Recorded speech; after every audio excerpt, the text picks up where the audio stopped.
வணக்கம். இன்னைக்கு வந்து பார்த்தீங்கன்னா, அரசியல் எல்லாமே சகஜம். நிரந்தர எதிரியும் இல்ல, நண்பரும் இல்ல அப்படின்னு சொல்லுவாங்க. ஆனா, இவரு அதெல்லாம் வந்து மிஞ்சிட்டாரு அப்படிங்கிறனால தான் இன்னைக்கு அவர பத்தி பேசப் போறோம். இவர பத்தி நம்ம சேனல்ல வந்து ஒரு தனி வீடியோ எடுத்து பேசணும்னு நான் எதிர்பார்க்கவே இல்ல. ஏன்னா, அந்த அளவுக்கு வந்து எந்த வருத்தமே இல்ல. அவர பத்தி பேசறதுக்கும் இன்னைக்கு வந்து சூழ்நிலையில வந்து பார்த்தீங்கன்னா, பெரும்பான்மையா எந்த நல்ல விஷயமும் இல்ல. ஒரு நியூஸ் லெவலுக்கு கூட அவர பத்தி பேசறதுக்கான ஒரு தேவையே இல்லாம இருந்துச்சு. But recently he is making news what to do அதிகமா வந்து கண்ல படுறாப்ல நெறைய ஆக்டிவிட்டீஸ்லாம் பண்ணிட்டு இருக்காரு. ஸோ அவர பத்தி பேச வேண்டிய சூழ்நிலைக்கு தள்ளப்பட்டிருக்கோம். ரோமாபுரியிலே, கிரேக்கத்திலே அப்படின்னு சொல்லிட்டு வந்து பார்த்தீங்கன்னா, ஐரோப்பால அந்த காலத்துல நடந்த இதிகாச கதைகள்லாம் வந்து நம்ம புத்தகத்த படிக்கிறதுக்கு மிஸ் பண்ணாலும் வந்து, நம்ம காதுல கதைகளா வந்து சொருவக்கூடியவர். கருப்பு துண்டை கசக்கிக் கொண்டு பின்னாடி முதுகுல அப்படியே வந்து அ அரிச்சுதுன்னா நம்ம ஒரு துண்ட வச்சு சொரிஞ்சா எப்படி ஒரு மேனரிசம் பண்ணும். அப்படி எப்படி வந்து பார்த்தீங்கன்னா, மணிக்கணக்கா சும்மா பீரங்கி போல் பேசக்கூடியவர். அது பாராளுமன்றமா இருந்தாலும், மேடையா இருந்தாலும், இல்ல எந்த கூட்டமா இருந்தாலும் பார்த்தீங்கன்னா, அங்க தன்னுடைய சிம்மக் குரலால், தமிழ் மொழி புலமையால், எதுகை மோனையுடன், வரலாற்று சிறப்பம்ச சுவடுகளுடன் வந்து பார்த்தீங்கன்னா, நம்மகிட்ட வந்து பேச்சால் கவரக்கூடியவர். திமுகவுக்கு ஒரு காலகட்டத்தில போர்வாளா இருந்தாரு. அதுக்கப்புறம் வந்து பார்த்தீங்கன்னா, தமிழகத்தில இளைஞர்களின் நம்பிக்கை அப்படின்னு சொல்லிட்டு வந்து பல பேர் இவர் பின்னாடி வந்து நின்னாங்க. இன்னைக்கு வந்து பார்த்தீங்கன்னா, எப்படியாவது அதாவது ஒரு இண்டஸ்ட்ரி அழியிறப்போ வந்து ஒரு ஒட்டுண்ணி மாரி எப்படியாவது நம்ம பொழச்சுக்கலாம் அப்படின்னு சொல்லிட்டு கிடைச்ச வேலையெல்லாம் வந்து பார்ப்பாங்கல்ல. அந்த மாரி வந்து இன்னைக்கு அரசியல்ல தனக்கு கிடைச்ச வேலையெல்லாம் பார்த்துக்கிட்டு, சர்வே பண்றது மட்டும் இல்லாம முடிஞ்ச அளவுக்கு எந்த அளவுக்கு ப்ராஃபிட்ட அ பார்க்கலாம். நம்மளோட காலங்கள் முடியறதுக்குள்ள வந்து பார்த்தீங்கன்னா, எந்த அளவுக்கு வந்து நம்மள சாதகமா பயன்படுத்திக்கலாம். கொள்கை, நட்பு, நம்பிக்கை, அப்புறம் வந்து பார்த்தீங்கன்னா, மதிப்பு இது எல்லாமே வந்து 2ஆம் பட்சங்க. இன்னைக்கு தேதிக்கு எந்த குதிரை ஓடுது? அந்த குதிரை மேல சவாரி பண்றோமோ இல்லையோ, கூடவேவாது ஓடலாம் அப்படின்னு சொல்லிட்டு, இன்னைக்கு அரசியல்ல வந்து பார்த்தீங்கன்னா, சர்வைவல் மோட்ல ரொம்ப சிறப்பா செயல்பட்டுருக்கும் வைகோ அவர்கள பத்தி தான் வந்து பேசப் போறோம். ஒருத்தர பத்தி வந்து விமர்சனம் வும் சொல்லலாம். பட் ஒரு காலகட்டத்தில அவங்க செஞ்ச நன்மை, இல்ல ஒரு காலகட்டத்தில இப்படி இருந்தாருப்பா அப்படின்னு சொல்லிட்டு சொல்லியே ஆகணும்ல. நம்ம வீட்லலாம் வந்து பார்த்தீங்கன்னா, இவர வந்து சின்ன வயசுல இன்ட்ரோடியூஸ் பண்ணி அதான் நியூஸ்லாம் "ஏய் செம்மையா பேசுவார்றா! திமுகல வந்து பெரிய சண்டை போட்டு வெளில வந்துட்டார்றா! இன்னைக்கு வந்து நெக்ஸ்ட் திமுக வச்சுட்டு இவர் தான் வரதுக்கு வாய்ப்பு இருக்கு." அப்படி இப்படிலாம் சொன்னது மட்டும் இல்லாம, ஈழப் போராட்டத்துக்காக இவர் செய்த அந்த காலகட்டத்தில செய்த உதவிகள் மட்டும் இல்லாம, தலைவர போய் சந்திச்சது, தலைவர் கூட வந்து பார்த்தீங்கன்னா, மிலிட்டரி ட்ரெஸ்ல இருந்தது, அவர் கூட அமர்ந்து பேசுற மாரியான புகைப்படங்கள், இந்த மாரி பல விஷயங்கள்லாம் பார்த்தோம். ஆட்டோமேட்டிக்கா இவர் மேல இருக்கிற ஒரு அட்ராக்ஷன் வந்து ஏறிட்டே இருந்தது. அது மட்டும் இல்லாம அந்த காலகட்டத்தில இவர் திமுக கூட்டணியில இல்ல. ஆனா, அன்னைக்கு முதல்வரா இருந்த ஜெயலலிதா அவர்கள வந்து ரொம்ப எதிர்த்துட்டாரு அப்படின்னு சொல்லிட்டு, அவங்க வந்து பார்த்தீங்கன்னா, தடால உள்ள போட்டாங்க. பெரிய கேஸு. உள்ளயே பார்த்தீங்கன்னா, வாலிபால்லாம் விளையாடுவாரு. அது பத்திரிக்கையில வந்து இன்டர்வியூஸா வெளில வரும். அங்க எல்லாரையுமே வாலிபால் விளையாட ஊக்குவிச்சாரு. அதற்கப்புறம் வந்து ஜெயில்ல விட்டு வெளில வராரு. நம்ம வந்து ஸ்கூல முடிச்சுட்டு அப்படியே பஸ் ஸ்டாண்ட்ல வந்து நின்னு இருக்கிறோம். இவர் பார்த்தீங்கன்னா, ஜெயில விட்டு வெளில வராருன்னு சொல்லிட்டு ஒரு ஹீரோஸ் வெல்கம் அப்படிங்கிற மாரி வந்து ஜிஎஸ்டி ரோட்ல இவர வந்து அப்படி வெல்கம் பண்றாங்க. நாங்கலாம் போயிட்டு அப்படியே பேன்னு பார்த்துட்டு இருக்கோம். அதாவது கட்சி சார்பு இல்லாம அந்த காலகட்டத்தில வைகோ அவர்கள் சிறையில இருந்து வெளில வந்ததுக்காக எல்லாருமே சந்தோஷப்பட்டாங்க. அப்புறம் நடந்துகிட்டே இருந்தாரு. நடைப்பயணம் போவாரு. ஸோ ஒரு பெரிய புரட்சி வந்து வெடிக்க போகுது மதிமுக அப்படிங்கிற கட்சி மூலியமா அப்படின்னு சொல்லிட்டு நிஜமாவே எதிர்பார்த்த காலகட்டங்கள். அப்பேற்பட்ட புரட்சி புயலா இருந்த வைகோ அவர்கள் போக போக எப்படி பார்த்தீங்கன்னா வந்து கட்ட தேஞ்சு கட்ட எறும்பாச்சு அப்படிங்கிற மாரி வந்து பார்த்தீங்கன்னா, இன்னைக்கு எந்த இடத்துல வந்து நிக்கிறாரு அப்படிங்கிறது தான் கதை. ஸோ பாஸ்ட் லாரல்ஸ் அப்படின்னு சொல்லுவாங்க. ரொம்ப நாள் ஹீரோவா வாழ்ந்துட்டப்பவே போயிரு. இல்லன்னா அதையும் தாண்டி வாழணும்னு நெனச்சன்னா வில்லனா மாறிருவ. இல்ல காமெடி பீஸா மாறிருவ அப்படிங்கிறது வந்து இவருடைய கதைக்கு மிகவும் பொருந்தும். திமுகல நிஜமாவே வாரிசு அரசியல்னால பாதிக்கப்பட்டு அந்த காலகட்டத்தில நெறைய பேர் வந்து ஓரங்கட்டப்பட்டாங்க. அது மட்டும் இல்லாம இவரு வந்து எக்லிப்ஸ் பண்றாரு. கருணாநிதிக்கு ஈக்குவலா பார்த்தீங்கன்னா, விசில், கிளாப்ஸ்லாம் வருது. பேச்செழுத்துமா பின்னிர்றாரு. பார்லிமென்ட்லயும் போயிட்டு வந்து பார்த்தீங்கன்னா, தன்னுடைய திறமைய காமிச்சிட்டாரு அப்படிங்கிறனால, அடுத்து ஸ்டாலின் அவர்கள இன்ட்ரோடியூஸ் பண்ண முடியலன்னு சொல்லிட்டு, கருணாநிதி அவர்கள் இன்செக்யூரிட்டினால பார்த்தீங்கன்னா, இவரையும் ஓரங்கட்டுறாரு. இவரும் வெளில வராரு. அந்த காலகட்டத்தில இவருக்காக வந்து பார்த்தீங்கன்னா, கட்சிய விட்டு வெளியேத்திட்டாங்கன்னு பல பேர் உயிர் விட்டாங்க. தீ குளிச்சாங்க. சில பேர் தூக்கு மாட்டிக்கிட்டாங்க. அப்படி இவருக்காக உயிர் விட்டவர்கள் ஏன் விட்டாங்க அப்படின்னு பார்த்தீங்கன்னா, இந்த தமிழ் மண்ணுக்காக இளைஞர்களை ஊக்குவிக்கும் விதமா வந்து பார்த்தீங்கன்னா, நீதி கட்சி, திராவிட கட்சியிலருந்து ஒருத்தர் வந்து ஒரு தலைவரா உருவெடுக்கிறாரு. அவர போய் இப்படி ஆஃப் பண்றீங்களே! நல்ல தலைவர் அவரு. செல்ஃப்லெஸ் ஆனவரு அப்படின்னு சொல்லிட்டு எல்லாருமே நம்பி தான் வந்து உயிர விட்டாங்க. இவரும் வந்து பார்த்தீங்கன்னா, அந்த உயிர்கள் மேல வந்து சபதம் எடுத்தது மட்டும் இல்லாம, ஒரு தனி கட்சி தொடங்கி நெறைய பேர் இவர் பின்னாடி போனாங்க.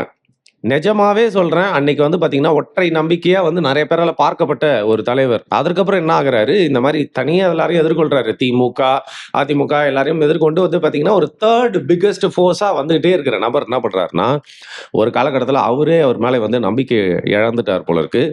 ஈழப் போராட்டத்துக்கு அவருடைய பேச்சு, அவருடைய உதவி அப்படிங்கிறது கொஞ்சம் கொஞ்சமா வந்து மாறுபடுது. அவர் நிலைப்பாட்டுல வந்து பார்த்தீங்கன்னா, ஒரு இரட்டை நிலைப்பாடு மாரி தெரியுது. அப்படியே கொஞ்சம் லைட்டா பார்த்தீங்கன்னா, அதிமுக பக்கம் சாயறாரு. அவங்க கூட்டணியில பயணிச்சாரு. அதுக்கப்புறம் திருப்பியும் திமுக பக்கம் வந்தாரு. யாருமே எதிர்பார்க்கவே இல்ல. ஆஹா! இவருக்காக தானடா உயிர வுட்டோம். இவரு தான் வந்து பார்த்தீங்கன்னா வந்து, இவங்களுக்கு எதிர்த்து போராட போற ஒரு தலைவர்ன்னு நெனச்சுட்டு இருந்தோம். ஆனா என்னடா இவரு எல்லா உயிர் தியாகத்தையும் மறந்துட்டு திருப்பியும் அவர் கூடயே போய் சேர்ந்துட்டாங்களே! அப்படிங்கிறப்ப தான் இவருடைய உண்மையான சுயரூபம் தெரிய வருது. மேபி ஒரு காலகட்டத்தில நிஜமாவே வந்து பொறிச்சு புயலா இருந்திருக்கலாம். இவர் மனசாலேயே வந்து நல்லவரா இருந்திருக்கலாம். பட் போக போக ஒரு ஆப்பர்ச்சுனிஸ்ட்டா மாறிட்டாரு. அவருக்கான அரசியலுக்கு அவருக்கே நம்பிக்கை இல்ல அப்படிங்கிற பட்சத்தில எப்படியாவது யார் கூடயாவது சேர்ந்து அரசியல்ல பயணிச்சு லாபம் பார்க்கலாம் அப்படின்னு சொல்லிட்டு வந்து பார்த்தீங்கன்னா, இவரோட பயணத்த தொடர்றாரு. அது மட்டும் இல்லாம இவருக்கு ஒரு சிறப்பான இன்னொரு பேர் இருக்கு. லெக் தாதா அப்படின்னு சொல்லிட்டு. ஒரு படத்துல லெக் தாதான்னா தெரியாதவங்களுக்கு சொல்றேன். செந்திலுக்கு வந்து லெக் தாதான்னு பேர் வச்சிருப்பாங்க. அவர வந்து நெறைய பேர் வந்து போய் காசு குடுத்து அழைப்பாங்க. எவனையாவது ஒருத்தவன வந்து அழிக்கணும், முடிச்சு விடணும் அப்படின்னா வந்து பார்த்தீங்கன்னா, லெக் தாதா நீங்க அவனோட வீட்ல கால் வைங்க. நீங்க அவனோட இடத்துல கால் வைங்கன்னு நம்ம லெக் தாதா போய் கால் வைப்பாரு. உடனே அவன் நாசமா போயிருவான். எவ்வளோ உச்சியில இருந்தாலும் இருக்கிற இடம் தெரியாம நாசமா போயிருவான். அந்த அளவுக்கு வந்து பார்த்தீங்கன்னா, லெக் தாதா பிசினஸ வந்து பார்க்க ஆரம்பிச்சாரு. எவ்வளோ பெரிய ஆளா இருந்தாலும், எவ்வளோ பெரிய கூட்டணியா இருந்தாலும், வைகோ அவர்கள் அங்க போயிட்டு வந்துட்டாரு அப்படின்னா வந்து பார்த்தீங்கன்னா, அதுக்கு அப்படிதான். இன்னைக்கு என்ன விஎஸ் பாபு இப்படி பண்றாருல்ல, ஸ்டாலின் இப்படி பண்ணார்ல, அந்த காலகட்டத்திலேயே வந்து பார்த்தீங்கன்னா, அப்படிலாம் பண்ணாம சைலன்ட்டா துரந்தர் வேலைய பார்த்தது இவர் தான் தமிழக அரசின் மிகப்பெரிய துரந்தர் அப்படின்னே வந்து சொல்லலாம். மக்கள் நல கூட்டணி அப்படின்னு ஒண்ணு போட்டு அந்த காலகட்டத்தில வந்து பார்த்தீங்கன்னா, நல்லா வளர்ந்துன்னு வந்து இந்த கம்யூனிஸ்ட் கட்சிகளா இருக்கட்டும், இல்ல இப்ப இருக்கிறதோட இன்னும் பவர்ஃபுல்லா இருந்த விடுதலை சிறுத்தைகளா இருக்கட்டும், ஏன் இவர மாரியே அடுத்தது ஒரு நம்பிக்கையா பார்க்கப்பட்ட விஜயகாந்த். இவங்க 3 பேருமே வந்து பார்த்தீங்கன்னா, தன்னுடன் இழுத்து மக்கள் நல கூட்டணி. மக்களுக்கு நலனோ இல்லையோ, அந்த கூட்டணி எல்லாருக்குமே வந்து கேடு அப்படிங்கிற மாரி முடிச்சு விட்டாரு. இன்னொரு விஷயம் சொல்லுவாங்க. இந்த கூட்டணிக்கு வந்து பார்த்தீங்கன்னா, முக்கியமா விதை போட்டதே வந்து ஜெயலலிதா தான். ஒரு 3 ஃப்ரண்ட் டிஸ்ட்ராக்ஷன் உருவாக்கி திமுகவ தோற்கடிச்சு மீண்டும் அவங்க ஜெயிச்சாங்க அப்படின்னு சொல்லுவாங்க. பட் எனவே அதற்கு வந்து பார்த்தீங்கன்னா, ஒரு டூலா வந்து விளங்குனாரு. அதற்கப்புறம் தலைவன் எங்க போனாலும் அங்க வந்து பார்த்தீங்கன்னா, டிஸ்ட்ரக்ஷன் தான். தோல்வி தான் அப்படிங்கிற மாரி வந்து திமுகல வந்து பார்த்தீங்கன்னா, விடுதலை சிறுத்தைகளுக்கு குடுத்த மரியாதை கூட வந்து இவருக்கு வந்து குடுக்கப்படல. இன்ஃபாக்ட் பல கூட்டங்கள்ல கூட்டணி கட்சி மீட்டிங்லாம் நடக்கிறப்ப இவர் கட்சி பேர சொல்ல மாட்டாங்க. நெறைய கூட்டங்கள் அவரே வந்து அந்த இடத்துல ரொம்ப கொஞ்சம் கூட வந்து ஷைனஸே இல்லாம, "என்ன ஏன் கட்சி பேர சொல்ல மாட்டேங்கிறீங்க?" அப்படின்னோன, "உங்க பேர தான் சொல்ட்டேங்களேங்க" அப்படின்னு சொல்லிட்டு ஒதுக்கி நிக்க வச்சது மட்டும் இல்லாம, நம்ம டெல்லியில பார்த்தீங்கன்னா, ஸ்வீட் தருவாங்கன்னு சொல்லிட்டு கை நீட்டி ரொம்ப நாள் வந்து அசிங்கப்பட்டார்ல. அந்த மாரி பல இடங்கள்ல அசிங்கப்பட்டாலும் திமுக கூட்டணியில எப்படியோ தொற்றிக் கொண்டு இருந்தாரு. ஒரு சீன் நீங்க நம்ப மாட்டீங்க. ஸ்டாலின் அவர்களால தான் இவர் வந்து வெளியேற்றப்படுறாரு, ஓரங்கட்டப்படுறாரு, தனி கட்சி ஆரம்பிக்க வேண்டும்னு பல பேர் உயிர் தியாகம்லாம் பண்ணாங்கல்ல. அந்த ஸ்டாலின் அவர்கள் டீ குடிக்கும்போது வந்து டீ சிந்திருச்சு வேட்டியில. அத போய் தன்னுடைய கருப்பு துண்டால, அந்த வரலாற்று சிறப்புமிக்க கருப்பு துண்டு இருக்கு இல்லையா? அதால வந்து தொடச்சு விட்டது மட்டும் இல்லாம, எவ்வளோ அவமானங்கள் பட்டாலும் வந்து தேர்தல சந்திச்சு எப்படியா திமுக கூட்டணியில வந்து ஒட்டிக்கிட்டா, அதன் மூலியமா லாபம் வரும்னு சொல்லிட்டு, இப்பங்க ஒரு 2 மாசத்துக்கு முன்னாடி வரைக்கும் ஸ்டாலினுக்கு ஏதாவது ஒண்ணுன்னா என்ன தாண்டி தான் நடக்கணும் அப்படின்னு சொல்லிட்டு வந்து பார்த்தீங்கன்னா, சிறப்பா செயல்பட்டுட்டு இருந்தாரு நம்ம ஆளு. இப்போ எல்லாருமே கைடுன்னு போயிட்டாங்க அப்படின்னோன, ஆஹா! என்னடா இது ஃபர்ஸ்ட்டு நம்ம தானே ஓடியிருக்கணும். இது நம்மளோட ட்ரேட் ஆச்சே. மத்தவங்கலாம் சிறப்பா பண்ணிட்டாங்களே அப்படின்னு சொல்லிட்டு யோசிச்சுட்டே இருந்திருப்பாரு போல இருக்கு. ரொம்ப ரொம்ப அதாவது சில விஷயங்கள் பண்றத வந்து பட்டும் படாம பண்ணா ஓகே. நம்ம ஆளு அடிக்கிற அந்தர் பெல்ட்டி வந்து பார்த்தீங்கன்னா, வேற லெவல். இப்ப என்ன பண்ணிட்டாரு அப்படின்னா, இவர பத்தி ஏன் இப்படி சொல்றேன் அப்படின்னு பார்த்தீங்கன்னா, இப்போ தாவேகா ஜெயிச்சோனே, விஜய் அவர்கள் முதல்வர் விஜய் அவர்கள் எல்லாரையுமே பார்க்குறாரு. இவர் வீட்டுக்கும் போனாரு. மரியாதை நிமித்தமா வந்து ஒரு ரொம்ப நல்லா இருக்கக்கூடிய தலைவர சந்திக்கிறாரு. வெளில வந்து கை காட்டிட்டே வராரு. விஜய் ஒரு பக்கம் கை காட்ட வச்சுட்டு, இவரு கை காட்டிட்டே வராரு. என்னவோ இவரால தான் விஜய் ஜெயிச்சா மாரி. அவ்ளோ சந்தோஷம். அவங்க வீட்ல கூட பார்த்தீங்கன்னா, விஜய் அவர்கள் போனப்போ அங்க ஒருத்தவங்க சொல்றாங்க, "நாங்க விசிலுக்கு தான் போட்டோம்" அப்படின்னு சொல்லிட்டு. ஸோ இவங்க கூட இருக்கவங்களே இவரு யாருன்னு தெரிஞ்சு வந்து பார்த்தீங்கன்னா, ஆஹா! நம்ம ஆள் வந்து டுபாக்கூர் ஆயிட்டாரு அப்படிங்கிறத தெரிஞ்சு தான் வந்து பார்த்தீங்கன்னா, அவங்க வந்து ஏதோ ஒரு நம்பிக்கையில விசிலுக்கு வந்து போட்டுருக்காங்க. இப்போ குதிரை ஜெயிச்சிருச்சு. நல்லா ஓடிட்டு இருக்கு. எல்லாருமே போய் ஒட்டுறாங்க. அதிமுகல வேற பார்த்தீங்கன்னா, மேக்னெட்ல வந்து துரும்பு ஒட்டுற மாரி ஒவ்வொரு ஆளா கழண்டுன்னு போய் ஒட்டிக்கிட்டே இருக்காங்க. இப்ப விஜயபாஸ்கர் வரைக்கும். அப்படி இருக்கிற சூழ்நிலையில இன்னைக்கு திமுக கூட எந்த ஒரு வியாபாரமுமே இல்ல. எல்லாருமே கழண்டுன்னு போயிட்டாங்க. இந்த வெற்றி பெற்ற டிவிகே அப்படிங்கிற குதிரை கூட சவாரி செஞ்சு, இந்த வரக்கூடிய 5 வருடங்கள்ல சில லாபத்தையும் ஈட்டலாம்னு சொல்லிட்டு வந்து பார்த்தீங்கன்னா, நைஸா தூது விடுற மாரி துரை வைகோ அவர்கள சில மீட்டிங் அனுப்புறது மட்டும் இல்லாம, நேத்தி தலைவன் மாஸ்டர் ஸ்ட்ரோக்க போட்டாரு.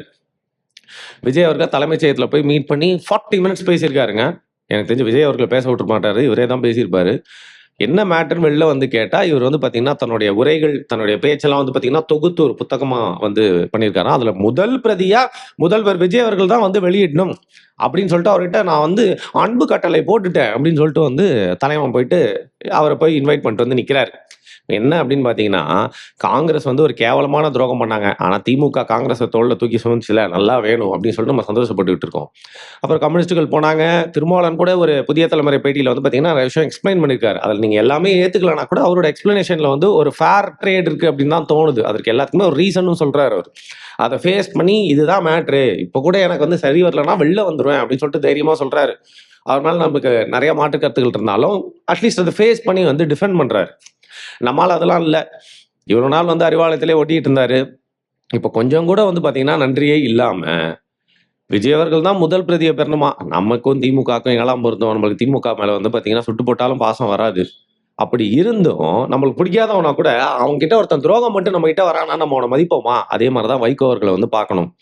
அப்பேற்பட்ட வைகோ அவர்கள், எப்பேர்ப்பட்ட ஒரு ஆள் அப்படின்னு பார்த்தீங்கன்னா, தன்னுடைய கட்சிய வந்து ஒரு பொதுவான கட்சியா காமிச்சுட்டு, வெளியில வந்து தன்னுடைய சமூகத்தின் ஆளுங்களையே கூப்பிட்டு சீட்டு குடுக்கறது, அவங்களுக்கே பொறுப்பு குடுக்கறது மட்டும் இல்லாம, எந்த வாரிசு அரசியல்னால அவர் கோச்சிட்டு போனாரோ, அதே வாரிசு அரசியல அவரோட பையன் துரை வைகோவ இறக்கி விட்டு, கூடவே பல பேர் இவருக்கு வந்து பார்த்தீங்கன்னா, நன்றி உணர்வோட இருந்தாங்க. இத்தனைக்கும் திமுக நெறைய வாட்டி பவர்க்கு வந்தப்ப கூட, பல பேர் இவர் கூடயே டிராவல் பண்ணாங்க. பரவால்ல, நம்ம எதிர்கொள்வோம் வைகோக்காக அப்படின்னு சொல்ட்டு. அப்படி ஒருத்தர் தான் வந்து பார்த்தீங்கன்னா, மல்லை சத்யா அப்படின்னு ஒருத்தரு. இவருடைய கட்சியில ஒரு பெரிய போர்வாள். செயல் வீரரா இருந்தாரு. அவர வந்து பார்த்தீங்கன்னா, ஓரங்கட்டுனது மட்டும் இல்லாம கட்சிய விட்டு வெளியேற்றி, அவர் போயிட்டு டிவிலலாம் அழுதாரு. ஸோ எப்பேர்ப்பட்ட ஒரு நபர் தனிப்பட்ட ரீதியிலும் சரி, அரசியல் ரீதியாவும் வைகோ அவர்கள் அப்படிங்கிறத நான் சொல்லி தான் நீங்க தெரியணும்னு அவசியம் இல்ல. இப்ப ஏன் இதெல்லாம் நான் சொல்லிட்டு இருக்கேன்னா, ஏதோங்க மக்கள் உங்க மேல இருக்க கொஞ்சம் நம்பிக்கையிலே ஒரு மாற்றம் வேணும் அப்படிங்கிறதுக்காக 108 இடங்கள்ல உங்களுக்கு ஓட்டு போட்டு, நீங்க அதன் மூலியமா மற்ற கூட்டணி கட்சிகளோட ஆதரவெல்லாம் பெற்று நீங்க ஆட்சியில இருக்கீங்க. ஆனா ஒண்ணு, தலைவன் நம்ப ஹம்சா, மதாரி உள்ள பூந்துட்டாப்ல அப்படின்னா, யார் வந்தாலும் உங்கள காப்பாத்த முடியாது. இன்னைக்கு நீங்க வந்து ரொம்ப ஸ்ட்ராங்கா இருக்கிறீங்க அப்படின்னு நீங்க நெனைக்கலாம். கருப்பு கோட்டு போட்டவர யாருமே வீழ்த்த முடியாது அப்படின்னு நெனச்சுட்டு இருக்கீங்க. பட் கருப்பு துண்டு போட்ட சிங்கம் உள்ள இறங்கிருச்சு. களம் இறங்கிருச்சு. இனிமேல் என்ன நடக்க போதோ? இன்னும் 4 ஆண்டுகள்ல உங்களோட பவர கொஞ்சம் கொஞ்சமா உறிஞ்சு, மத்தவங்களலாம் எப்படி வந்து முடிச்சு விட்டாரோ, அதே மாரி உங்களையும் முடிச்சு விட்டுருவாரு. ஸோ தாவேக்காவன்ஸ் கொஞ்சம் பார்த்து இருந்துக்கோங்கப்பா. வைகோவின் வாழ்க்கை வரலாறு. ஏதோ நம்மளுக்கு தெரிஞ்சது 10 நிமிஷத்துல சொல்ட்டேன். இதுல ஏதாவது மாற்று கருத்து இருந்தா கீழ கமெண்ட் பண்ணுங்க. இல்ல ஒத்துக்கிறீங்க அப்படின்னா வந்து எக்ஸ்ட்ரா டீட்டெயில்ஸ் தெரியும்னா தயவு செய்து அதெல்லாம் வந்து கீழ போடுங்க. வைகோ அவர்களுக்கு செய்யக்கூடிய ஒரு புகழா இந்த வீடியோ இருக்கட்டும். Just a tribute to him.